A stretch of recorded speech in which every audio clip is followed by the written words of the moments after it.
Nakaayo noon ta. Dili man iputaw. Taya. Simin.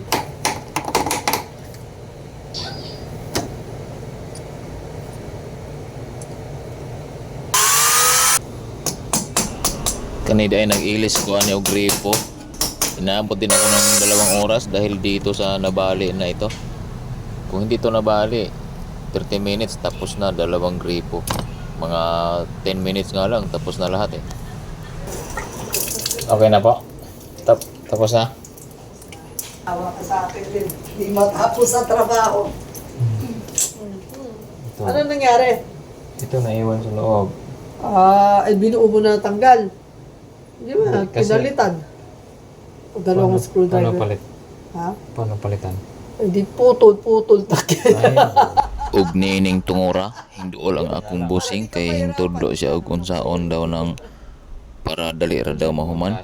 Pero wala na ako siya gisunod aning higayuna kay sa akong tan-aw kaya panigam ang remedyo para at as isra gihapon ang iya Yan na nga, yan yung tsura. madalas na nababalik kaya meron siyang, di ba yung sa mga ganun eh. Ito Yung iba, ginaganyan. hindi kaya din. Hindi. Meron iba sigurong tools na para dyan. Hindi, Kasi ginanong ko eh. yung inaano ng 2 tornilyo, nut, tapos gaganyanin mo.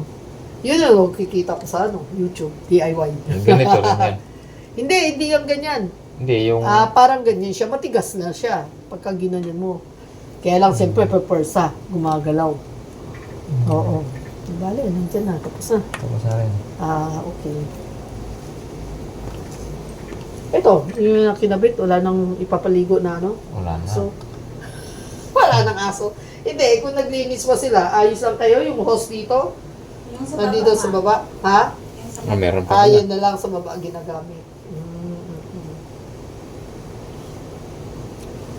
Wala, busy rin ako dyan. Hindi matapos-tapos yung trabaho ko. Ano nangyari dito? Ba't wala ng cover? Ang galing naman yan. Pwede ba naman yung ganun? Meron. sa labas. Oo, yun sa labas. Gamitin natin. Sa bodega, di ba may extra tayo? Apo, yung mga pinaayos natin. Oo. Ganun Meron pala. din. Hindi pwede to ganyan. Labas. Pwede yan. Bakit? Bukas, dali na lang yung nandun. Oo.